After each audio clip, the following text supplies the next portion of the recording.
This is HighIntensityBusiness.com with Lawrence Neal, helping you achieve your health and fitness goals. Become a great personal trainer and build your high-intensity strength training business.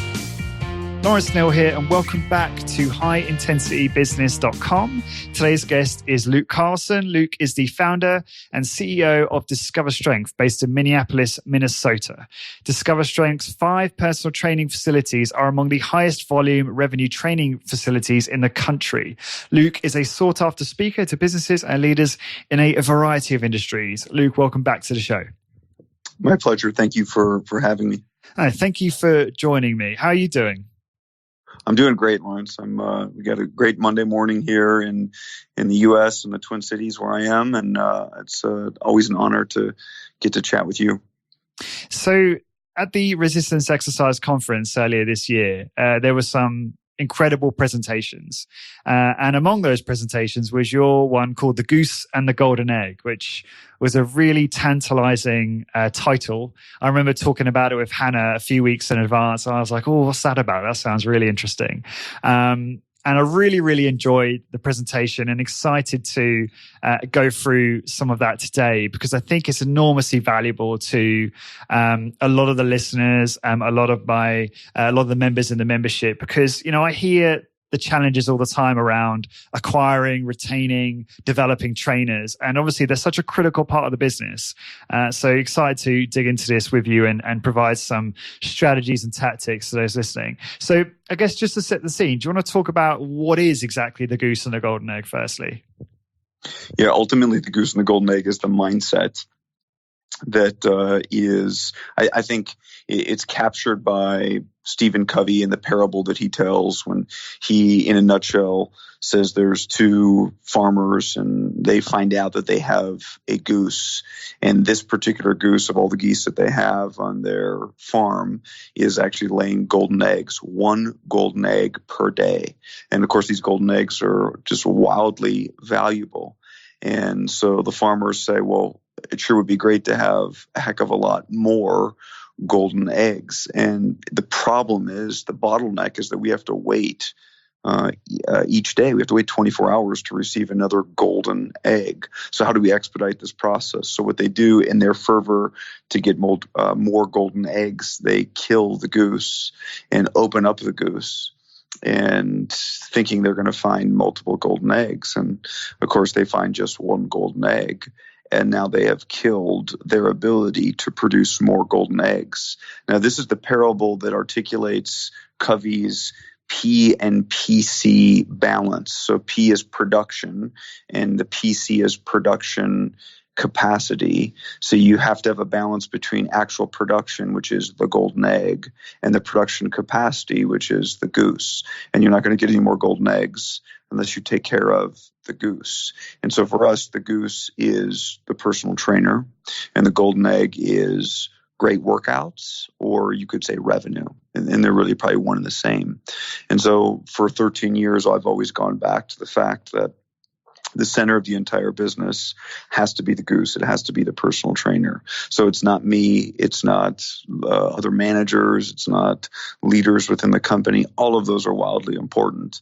But when it comes down to it, all we do is sell one-on-one and small group workouts with the goose. So if we have great trainers, we're going to be ultimately a great company. So the focus has to be on the goose. And as soon as we stray away from that, which is easy to do, I think the product, the ability to grow revenue is marginalized.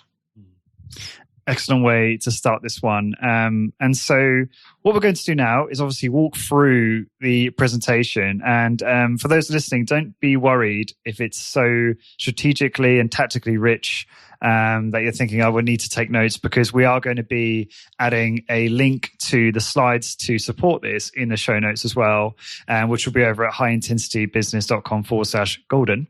But let's walk through this. So the first section is on attract.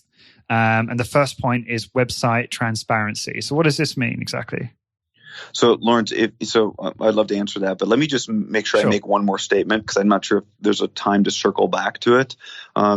This is a philosophical approach, and the philosophical approach is you can be what's called a genius with 1,000 helpers. So you're the one running the business, and you're the genius, and then you have a lot of helpers that are helping you do what you need done, and that's one way to run a business. And then the other way to run it is to really empower, and don't love the word empower, but to empower your team and put your team on the pedestal and put the people, in this case, the personal trainer, on the pedestal. I am not going to argue that there is a right or wrong answer there. I will say that for me, the only way to run the company is the latter option, not the first option. So the latter option is really where we make the company about the personal trainer. And so working at Discover Strength, being a part of Discover Strength is not Luke has a vision and Luke has an idea of what needs to be done, and now everyone's going to help Luke do what he needs done. That is not what we're trying to do at all. It is really building the business around the Goose. And so I'm not saying that's the only way to run a business. I'm saying that's this presentation comes from that philosophical belief. Mm-hmm. And that's obviously a philosophical belief that you believe very strongly in, and that really kind of determines the direction of your business. Absolutely. Yeah. It's everything. So I didn't mean to sidetrack you there. I just wanted to make sure that I got that out. Yeah, no, it was probably important to set the scene with that as well. But yeah, I guess going back to the presentation, the first part of it, and you may want to just elaborate on what I say to make sure that it's clear. But the first part, or the first slide is about attracting the right candidates, isn't it, for your high intensity training business? So would you like to just maybe elaborate on that and then perhaps walk through the tactics that you employ at Discover Strength? Yeah. So sometimes we make the mistake of starting with hiring. Like, what's the hiring process look like? What's the interview process look like? But you can't start with hiring. You have to start with attracting. Are you even attracting the right talent to your organization? And so the most powerful tool that we have in terms of attracting is using our website to market. So we always think about our website, or we think about the marketing function of a business, just marketing to acquire more clients. But a huge focus of our marketing should be marketing to attract talent, to attract personal trainers.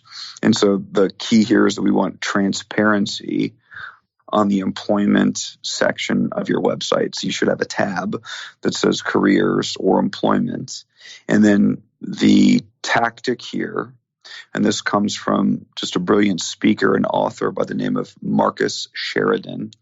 And what he would suggest is you just think of the 4 to 6 questions that you would ask if you were looking for a job. I mean, if we're looking for a job, what's the first question we're going to ask? Well, how much does it pay? And now we have to think from the lens of a personal trainer. How much does it pay? What are the hours like? I mean, everyone's going to ask what the hours are like, because in the world of personal training, you could be working from 5:30 a.m. until 8 p.m. with clients scattered throughout the day. Am I working weekends? What's the expectation in terms of hours? The next question, and I'm making these up off the top of my head, a personal trainer would ask is, well, do I have to find my own clients?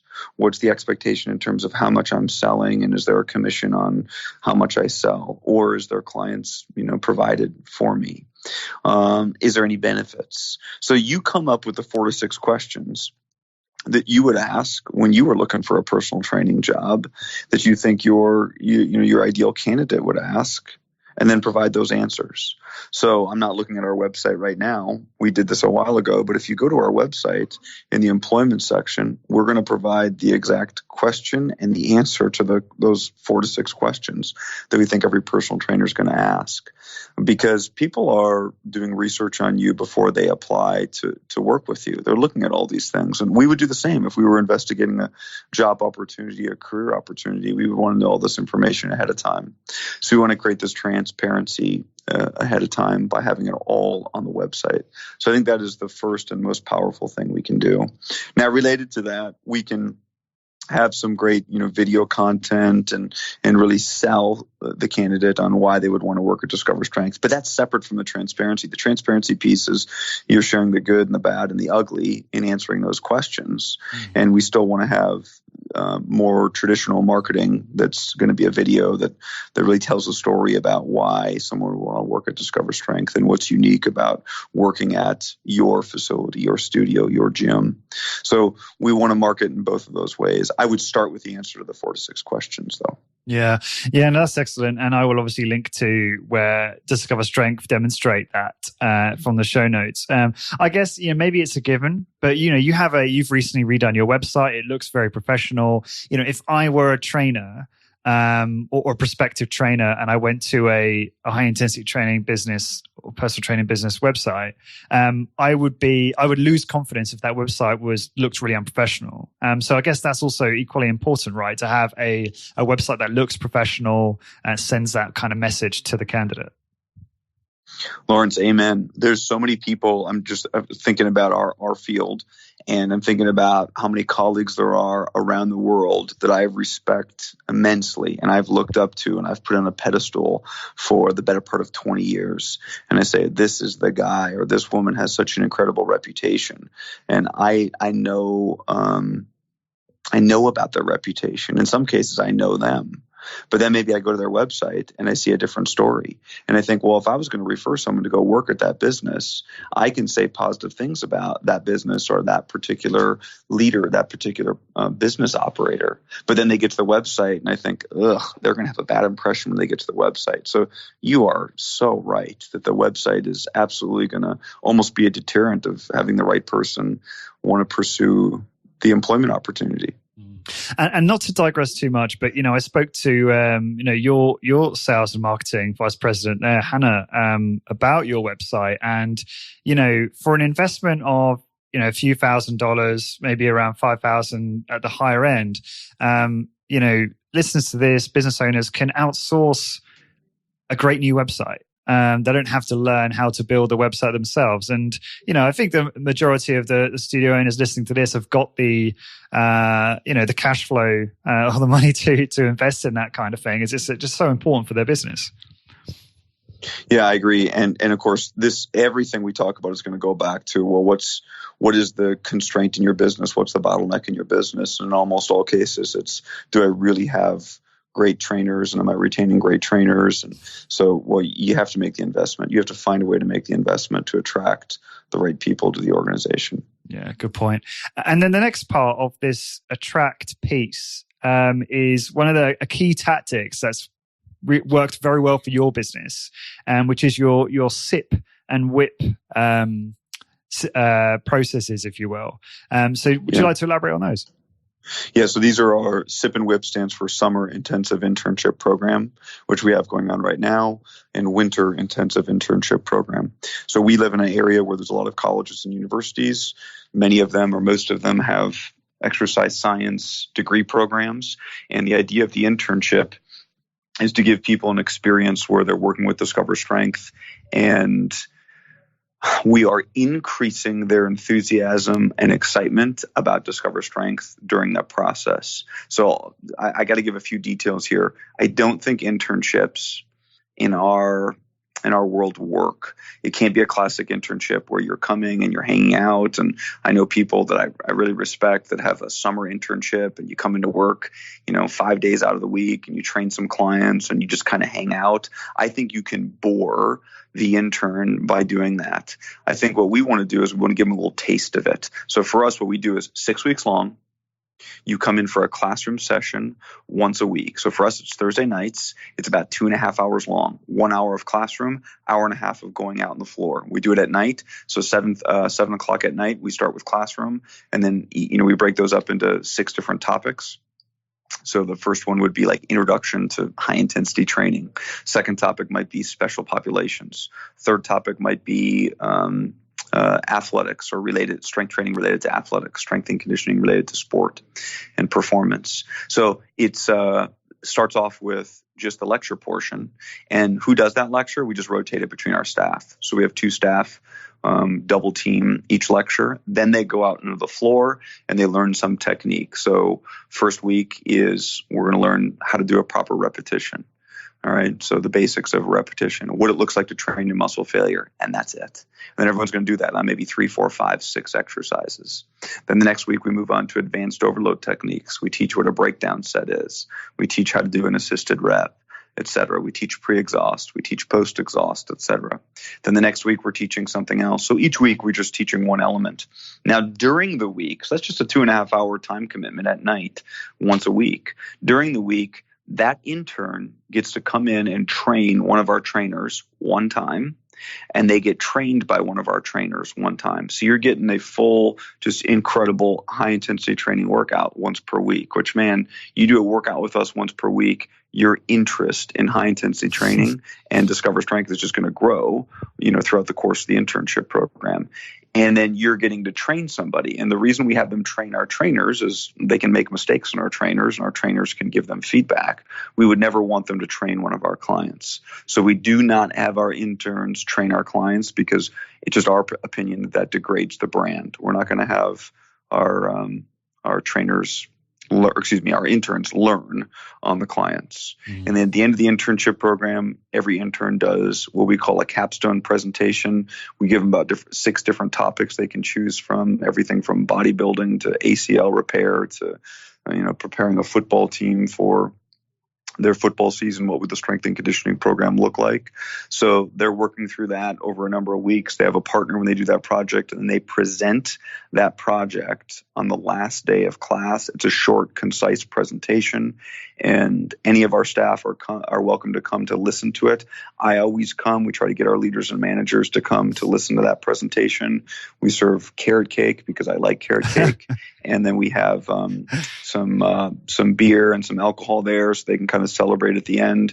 And it's a great way to wrap up the presentation. So the idea is over 6 weeks, we're increasing their interest and their excitement about high intensity training, about evidence-based training, about Discover Strength. And at the end, we know of all of our interns, we're going to find a couple people that are great candidates for us to hire down the road. We let them know that, hey, we do things like rec. Hey, we're going to be hiring. This is when we're going to be hiring. All of these students are undergraduate students. We rarely take a senior. We generally want juniors in college or university because we want to position so that when they're a senior, they're thinking about us and they want to come to work for us.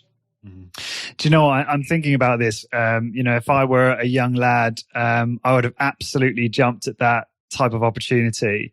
And it must be so fun for you because you must see, assuming this probably isn't every single candidate that's like this, but every now and again, or perhaps this happens quite frequently, you'll just see someone's eyes light up as soon as they start learning about this. And then they become obsessed, just like the rest of us, just like you and I, and all the people that have been on the podcast. Do you see that happen in them? Does that make sense? Lawrence, absolutely. I mean, we see people that are Division I scholarship college athletes, and they say, how have I not been exposed to any of this? And by the end of it, they're in love with it, and they can't wait to move forward with an interview process. And if they don't decide to interview with us or work with us, who cares? They've been exposed to something completely different, and we've given them value. We're putting tools in their tool belt that they can take with them. I didn't mention this, but each week there's 2 to 4 research articles that are assigned to them. So they're reading journal articles, discussing them. They're exposed to all of it. By the end of it, they know who James Steele and James Fisher and Ralph Carpinelli and all of the names are. They've been through it.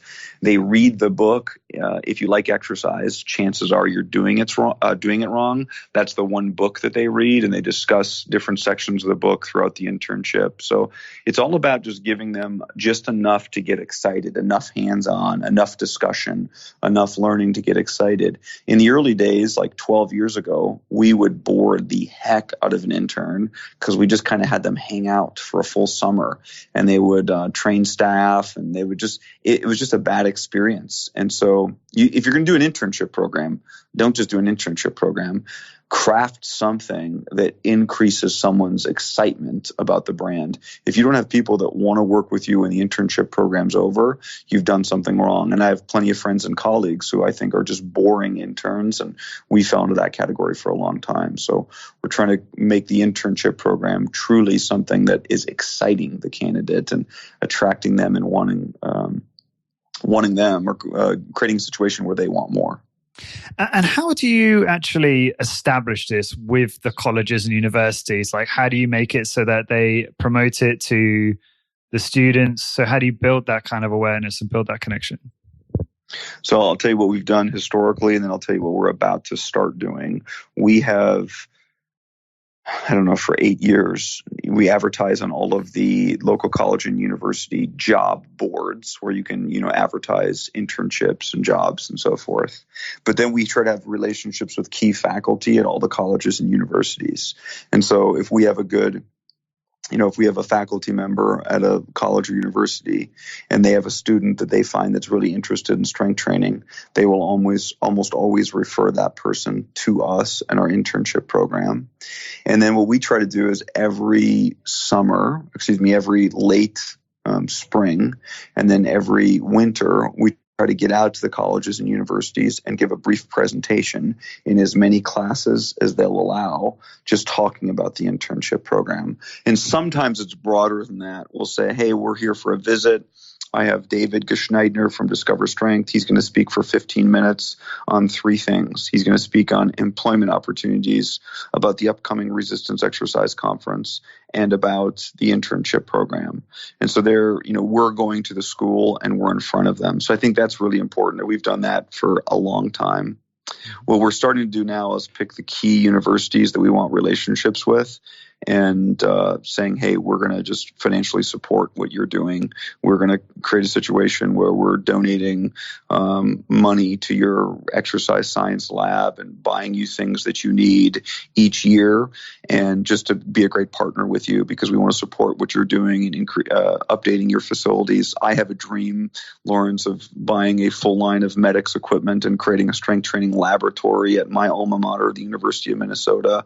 And so that's what we want to do, is continue to support them in what they need so that they're going to, think about us. And it's hopefully a win-win. We're just constantly trying to think win-win. What does that department need? And of course, one thing they need is they need their students to land jobs when they graduate. And so we can obviously provide that. But what do they need in terms of resources and support? And so we're just trying to create a collaborative relationship. Yeah, that's important, that last bit. And obviously, for those listening, Luke and I will be doing a piece of content on how to recruit trainers within the membership. So if you're a member listening to this, stay tuned for that. That'll be coming soon next week.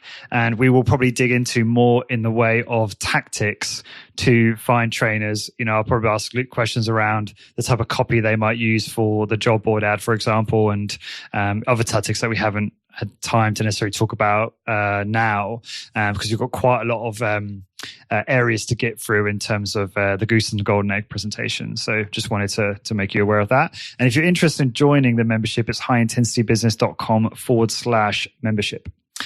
So Luke, if you're happy to move on to the next bit, if you've got anything more to say on the attract side of things. No, let's move on. Okay. So the next part is hiring. You've got a really rigorous but effective process for hiring candidates, which is made up of 4 key interviews. So would you like to just walk through that for a part? Yeah, so the 4 interview process there is, number 1, a group interview. And that's the interview that I do. So we bring candidates in about every 2 weeks. Last week, Monday, I did one with 20 candidates. That's a lot of candidates. Sometimes it's as little as 2 or 3 candidates, but we do it in a group. The big focus is read your core values speech. So you should have a speech prepared that talks about your core values. When you're done reading that core value speech, the message is, hey, if you share a similar set of core values, you should come work with us. If you do not share a similar set of core values, you should not come work with us. And if you deliver that speech the right way, half of the room will want to sign up and move on to the second interview immediately. And if you do it the right way, about half that room will jog to the parking lot to get in their car because they want nothing to do with your organization. So you have to really, in intimate detail, talk about what the company's all about and what the core values are all about.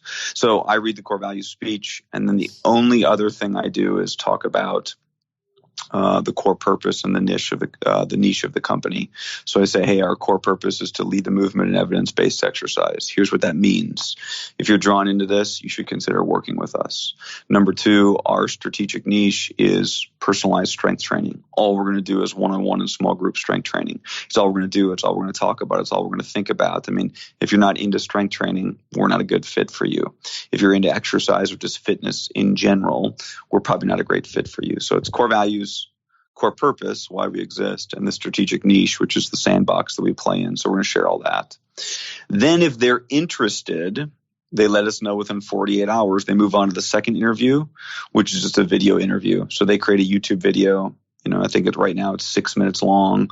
They submit it to our hiring team, which is 6 people that do all of our interviews, and they answer a couple key questions. You can make up whatever questions you want there, but our questions are, have you lived the core values? Why are you passionate? Or tell us a story about how you're passionate about strength training.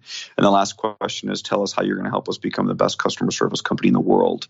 And so really part of this is giving them a homework assignment.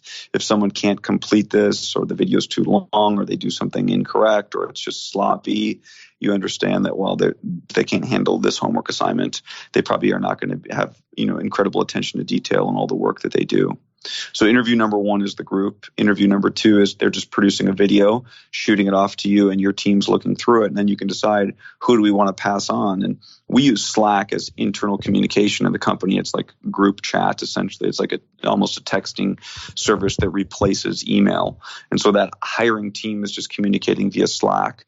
Hey, what do we think of this video from Lawrence? Are we going to pass him on or not?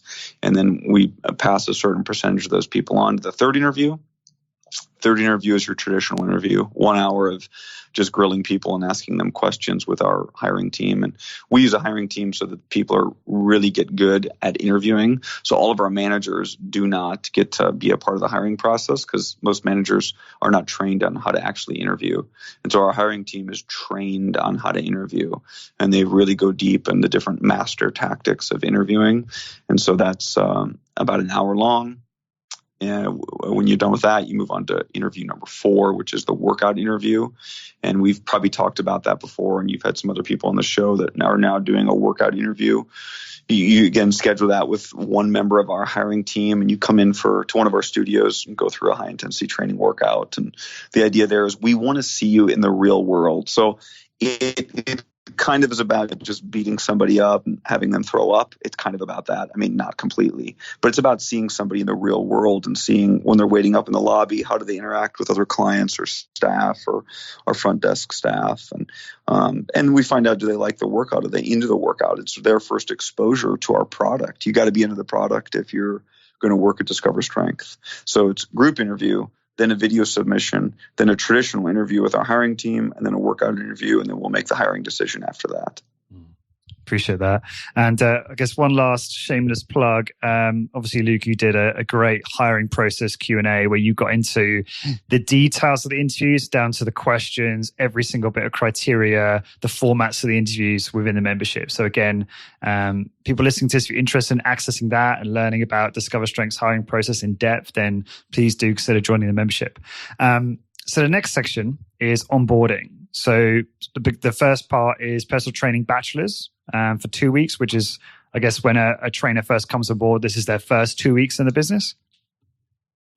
Yeah. So what we used to do, or what you have to think about is from the time we've offered a job to this person to the time that they can be on the floor with a client, what's the right time frame for you? And we can have all different debates on what that time frame, what that process should look like. We've shrunk it from about a month to 3 weeks to now 2 weeks. So we try to just include what you really need to know on the floor in those first 2 weeks. And we call that PT Bachelors. So it's 2 weeks of getting you ready to be on the floor. So let's be clear on a mistake we've made in the past. We used to think you had to read every journal article known to man before you could be on the floor. And now we realize, well, before you're on the floor, you need to have really good skills on the floor. So you need exercise instruction skills. You need to understand the mechanics of how to perform the exercise. And then down the road, you can read all of the journal articles and all of the Ellington Darden and all the Arthur Jones, et cetera. So PT Bachelors, which is just personal training bachelors, is the first 2 weeks. You graduate that, you're on the floor with clients. Just an important side note, for the first 30 days that you're on the floor, you're what we call an apprentice trainer. So we don't charge as much for your workouts. And that is so imperative because we know that brand new trainer is never going to be able to give a workout experience like our trainer that's been here for 7 years. And so we can't charge the same amount.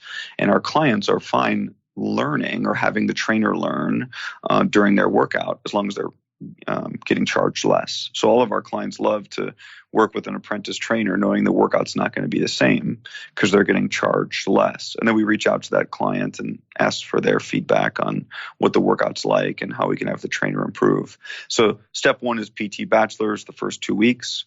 Step 2 is what we call, is it okay if I move on to step 2, Lawrence? Go for it. Yeah. Yeah, step 2 is PT Masters, and that's just a 30-day period. So what's happening in the first month? So now you're on the floor, or I should say the next month. Now you're on the floor for the next 30 days. What are you continuing to learn? What are you continuing to do? And then step 3 is PT PhD, which is just what's the next 6 months look like? So I'm not suggesting that we have all the perfect steps. I'm just saying you have to understand, what do we do before someone's on the floor? What do we do in their immediate development over like the next 30 days? And then what needs to happen over the next 6 months? I think you have to think about those 3 different processes or portions. And that's what we've done. So like over the next 6 months, you're reading key books and you're getting exposed to all of the research and you're going through a workout. Like all of our new trainers will get trained by me, just their own workout once per month for 6 months because I want them to do a workout with me. I mean, that's one of a million things they're doing in the first 6 months. The first 2 weeks is just how do you actually do a repetition and how do you coach a repetition? And let me tell you that PT Bachelors, the first 2 weeks starts with what we call essentials. And essentials was inspired by what McDonald's does. McDonald's has Hamburger University, where they're just going to break everything down into the component parts of, we're making a hamburger, but we're not going to teach you how to make a hamburger on day 1. We're going to teach you where to put the pickle. This is how you put the pickle on the burger. Put the pickle here, put the pickle here, put the pickle here, put the pickle here, put the pickle here, over and over. Now you know how to put a pickle on the burger. Now we're going to move on to, the slice of cheese. And maybe I went out of order. This is how you put the cheese on, the cheese on, the cheese. So for us, PT Essentials this is what a transition looks like, or a turnaround over and over and over and over. You've tested out of that.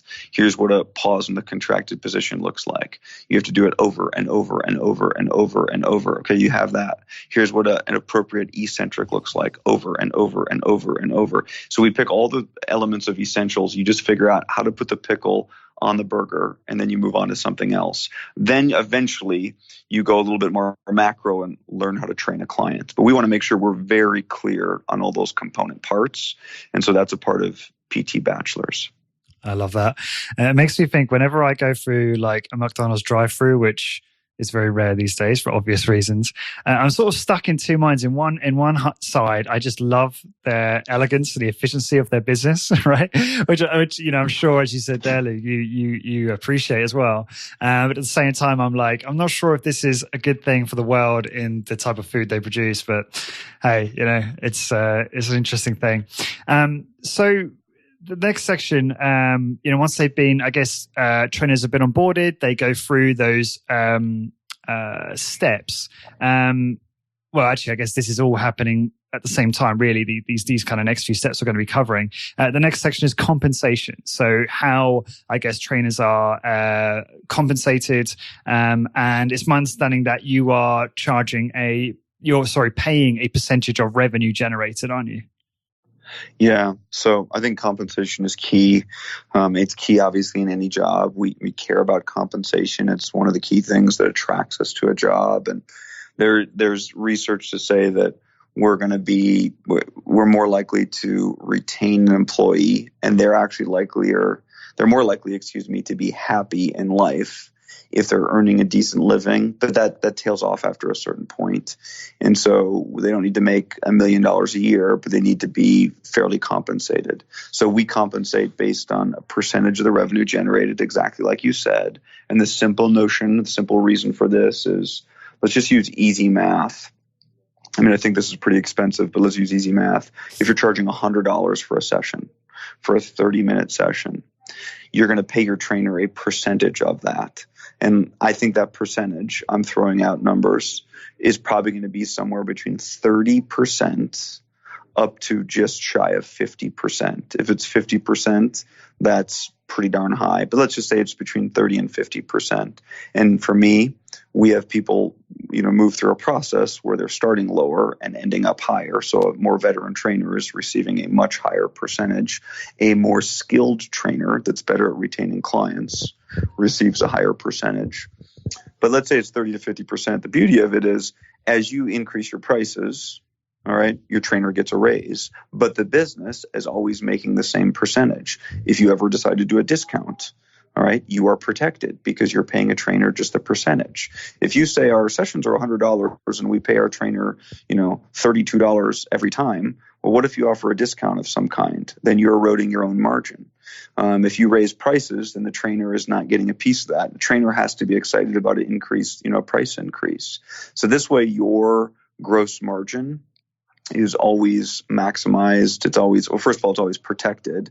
And then I think what the trainer can make is always maximized. If you pay your trainer a salary, for example, your gross margin is going to fluctuate every month. And if you really want to be safe or cautious, you have to underpay your trainer.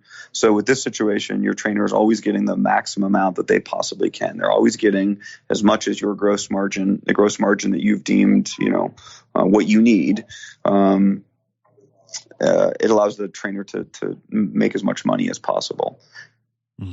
You talk about in this presentation the importance of maxing out gross margin. Well, why is that so important in this business? Well, let's just say, so I realize this takes a little bit of homework. You have to understand what's the acceptable gross margin for you. And our short definition of what gross margin is, because we get this confused, it's the $1 that's coming into your business. The gross margin is the amount that you keep, not that goes to profit, the amount that the business keeps that goes to pay for all of the overhead expenses.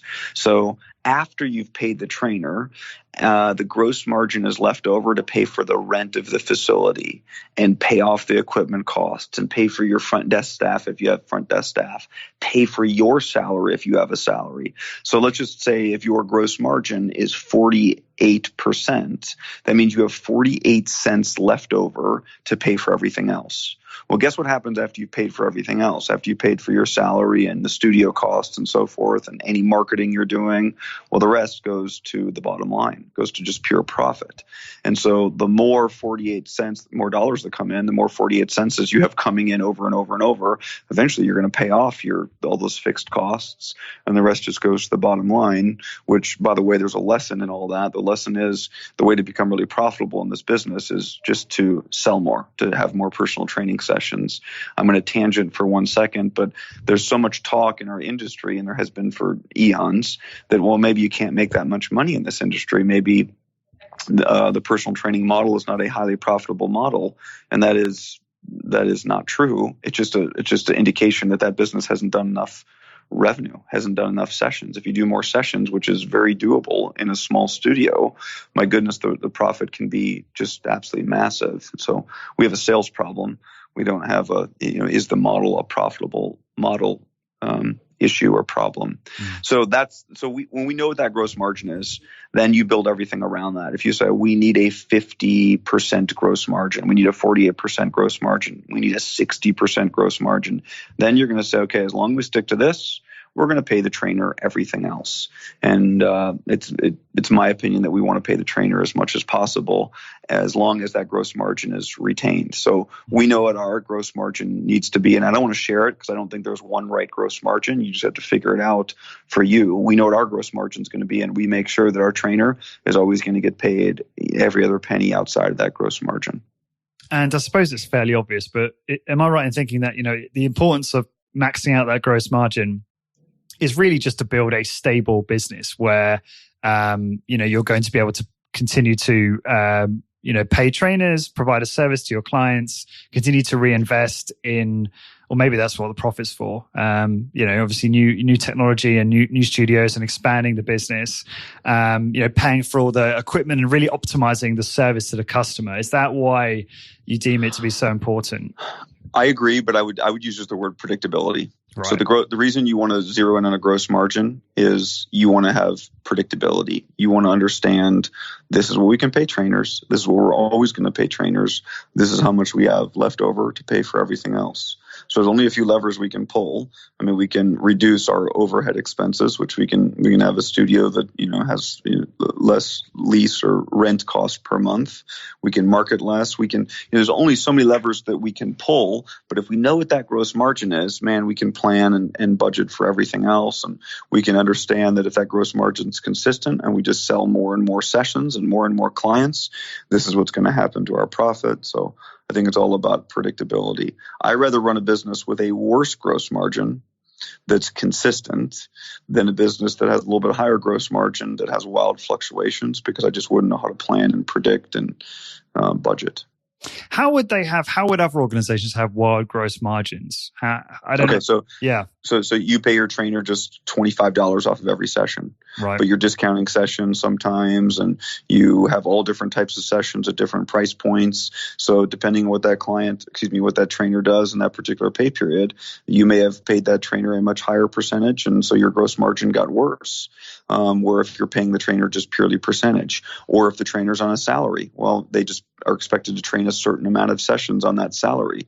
Well, if they train fewer sessions, your gross margin is going to be worse. If they train more sessions, your gross margin is going to be better. Let me tell you, you're happy if they trained more sessions and your gross margin improves. But guess what that trainer's thinking? Trainer's thinking, okay, why am I training more people? That's probably where I should have started. Is the reason you want to pay a percentage is it aligns the business interest with the trainer's interest, with the client's interest. We used to pay all of our trainers in the old days a salary. And let me tell you what happened at 7 p.m. We close at 8 p.m. If a client calls in and wants to get a workout at 7:30, and my trainer, who's on a salary, is going to make the same amount of money no matter what, does that trainer want to book that 7:30 session, or do they want to not book that 7:30 session and just go home? So the trainer doesn't want to book the session. The business, we want the session. Does the client want the session? Of course they do. So we had a different interest. The interests were not aligned between what the trainer wanted and what the client and what the business wanted. So right now, if a client calls in and wants to get in at 7:30, the trainer says, heck yes. The business says, heck yes. And the client says, yeah, heck yes, I want to come in and train. And so you have to have a setup where all three parties have similar, their interests are aligned. Mm-hmm. Yeah, it makes total sense. I understand how that variability in gross margin could be a real problem as well. So the last point, and then we'll wrap up this and obviously do a part 2 to cover the rest. The last point here is make your own raise. So giving the trainers the opportunity to generate more income. And so do you want to just elaborate on that? Yeah, so there's an infinite number of ways you can do this. What we do is we have a tier system. So there's 4 different tiers that you work through. And how do you move from one tier to the next? One is time with the company or number of sessions trained. So you can't move to a tier 2 with us until you're at least at 1 year with the company. You're not even eligible for tier 4, which is our top tier, until you've been with the company for 5 years. And so part of it's time, but part of it is internal development. So you have to read. We read all the books. You read Body by Science and you take a quiz.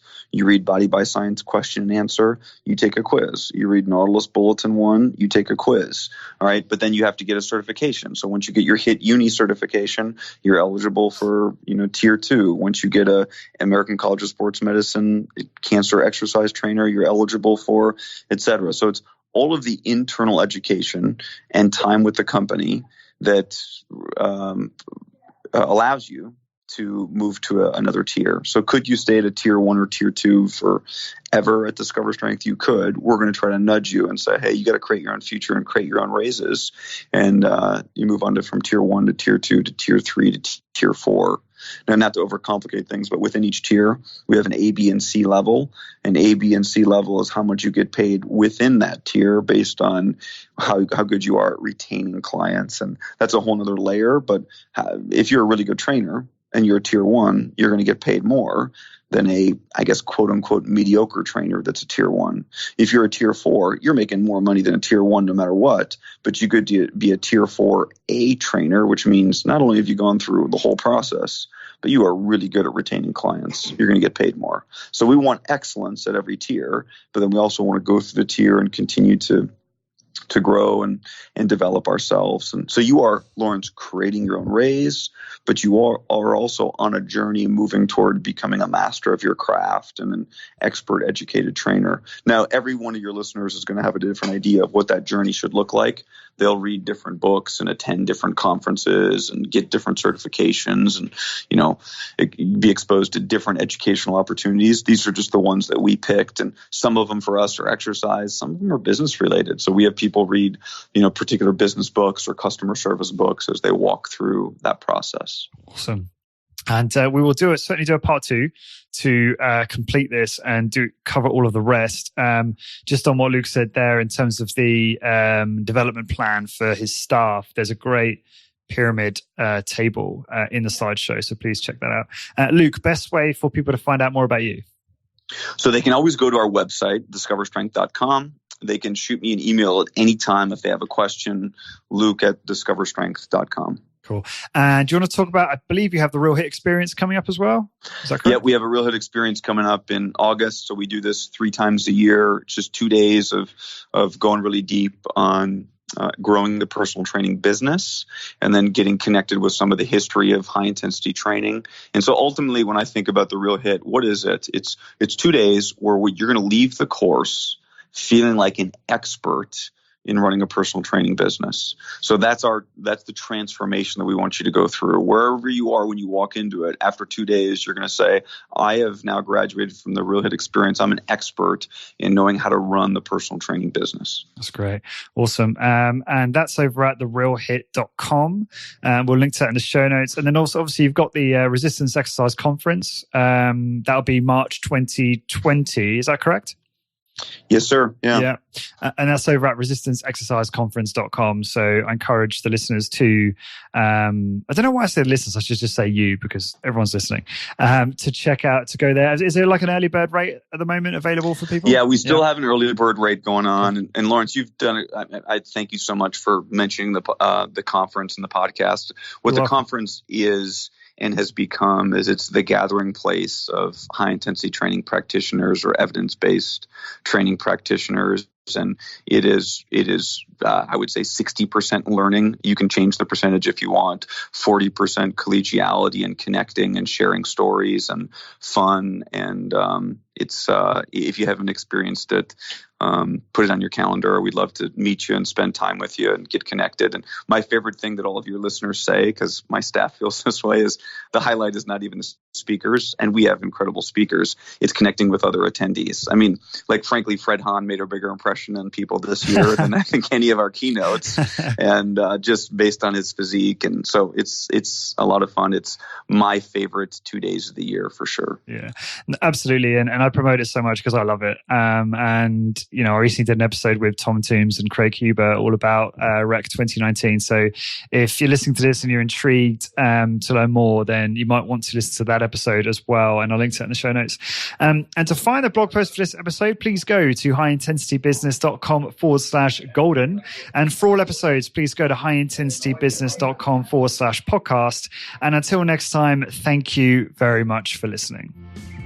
Discover how to achieve your health and fitness goals, become a great personal trainer, and build a successful high-intensity training business. Check out highintensitybusiness.com. highintensitybusiness.com.